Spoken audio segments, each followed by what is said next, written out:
നാലാമത്തെ പോയിന്റ് ഈ നിദാനത്തിൽ വരുന്ന ഇതിൻ്റെ നിദാന ശാസ്ത്രത്തിൽ വരുന്ന വീക്ഷണ വ്യത്യാസങ്ങൾ. നിദാന ശാസ്ത്രത്തിൽ വരുന്ന വീക്ഷണ വ്യത്യാസങ്ങൾ.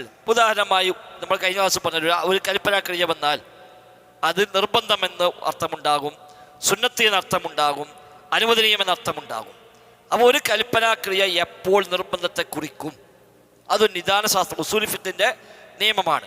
അപ്പോൾ ഒരു പണ്ഡിതന്റെ വീക്ഷണത്തിൽ ഇന്ന ഘടകങ്ങൾ ഒത്താൽ അമ്ര വുജൂബിനാണ്, അല്ലെങ്കിൽ അമ്ര സുന്നത്തിനാണ്, അല്ലെങ്കിൽ അമ്ര ജായിസിനാണ്. അപ്പോൾ അത് വെച്ചിട്ട് ഖുർആൻ വന്ന പ്രയോഗം, ഹദീസ് വന്ന പ്രയോഗം, ആ പ്രയോഗത്തിന്റെ സ്ഥാനത്തിൽ അത് വാജിബാണെന്ന് ഒരാൾ വാദിക്കും, മറ്റാളത് വാജിബില്ല സുന്നത്തേ ഉള്ളൂ എന്ന് വാദിക്കും.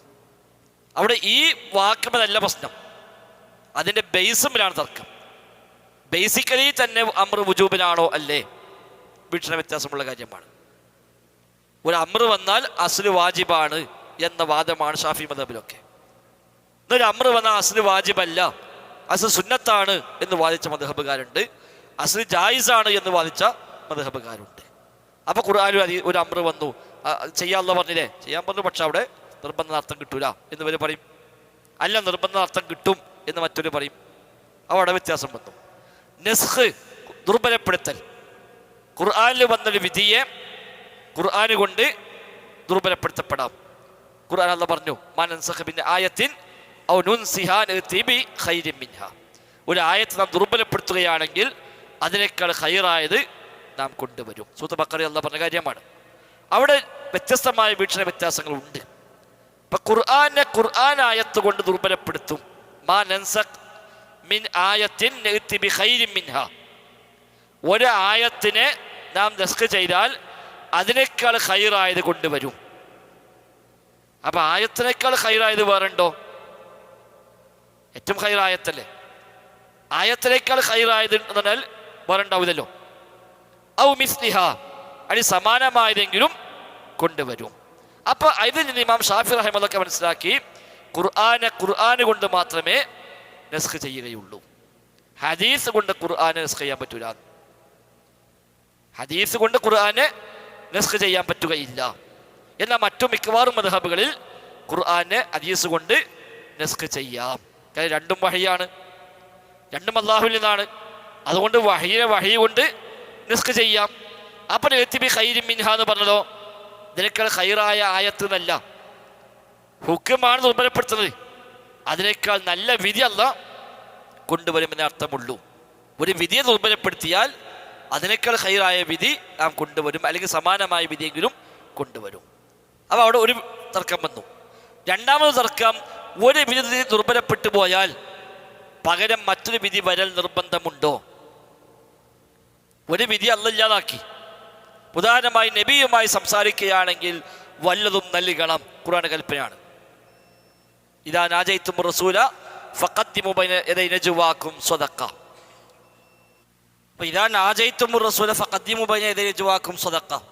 ഖുർആൻ അല്ലാഹ് പറഞ്ഞു, നിങ്ങൾ നബിയുമായി സ്വകാര്യ സംഭാഷണത്തിന് പോകുമ്പോൾ എന്തെങ്കിലുമൊക്കെ സ്വദഖ നബിക്ക് കൊടുക്കണം. ഖുർആൻ കൽപ്പനയാണ്. അതായത് ഒരുപാട് ആളുകൾ നബിയത്തെ പല ആവശ്യങ്ങൾക്ക് വേണ്ടി വരും, അപ്പോയിൻമെൻ്റ് വാങ്ങി നബിയടുത്ത് വന്ന അവസാനം നബിക്ക് ശല്യമായി മാറി. ഒരാളും ബെൻഡാൻ പറ്റുന്നല്ലോ. നബിയുടെ കാര്യങ്ങൾക്ക് പോലും സമയം കിട്ടാതെ എല്ലാവരും ഒരാൾ പോകുമ്പോഴേക്ക് അടുത്താൽ വരിക, അപ്പോഴേക്ക് അടുത്താൽ നബിൻ്റെ പല സംഗതികളും മുടങ്ങുന്ന അവസ്ഥ ഉണ്ടായി. നബിക്കൊന്നും പറയാൻ പറ്റില്ല.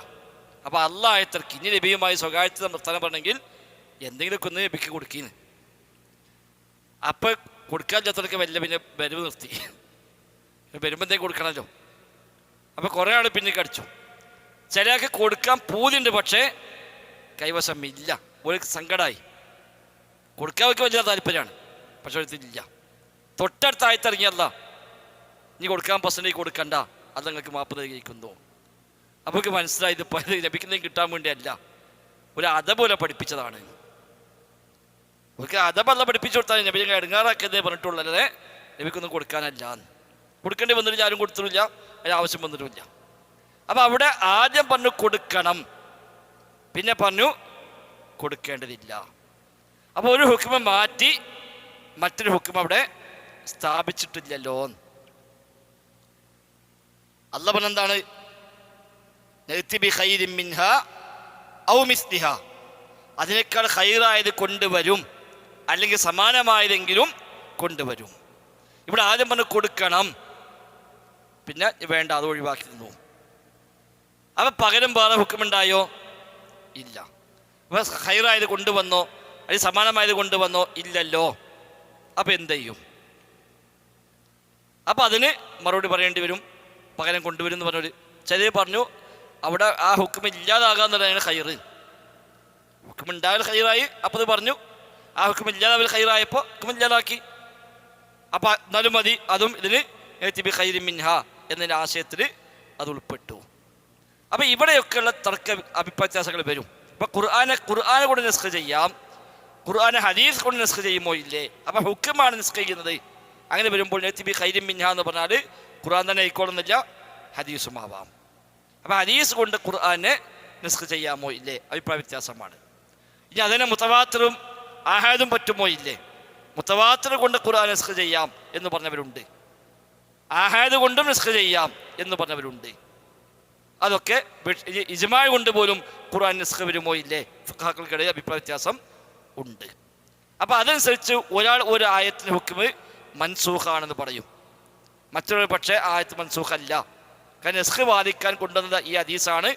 ഹദീസ് കൊണ്ട് ഖുർആൻ നിസ്ഖ് ചെയ്യാൻ പറ്റൂല, അതുകൊണ്ട് ഈ ഹുക്മ് നിസ്ഖ് ചെയ്യപ്പെട്ടിട്ടില്ല. മറ്റേ പണ്ഡിതൻ എന്ത് പറയും? ഈ ഹദീസ് കൊണ്ട് നിസ്ഖ് ചെയ്തിട്ടുണ്ട്, അതുകൊണ്ട് ആ ഹുക്മ ഇപ്പോൾ ബാധകമല്ല. അപ്പോൾ ഹുക്മ മാറും.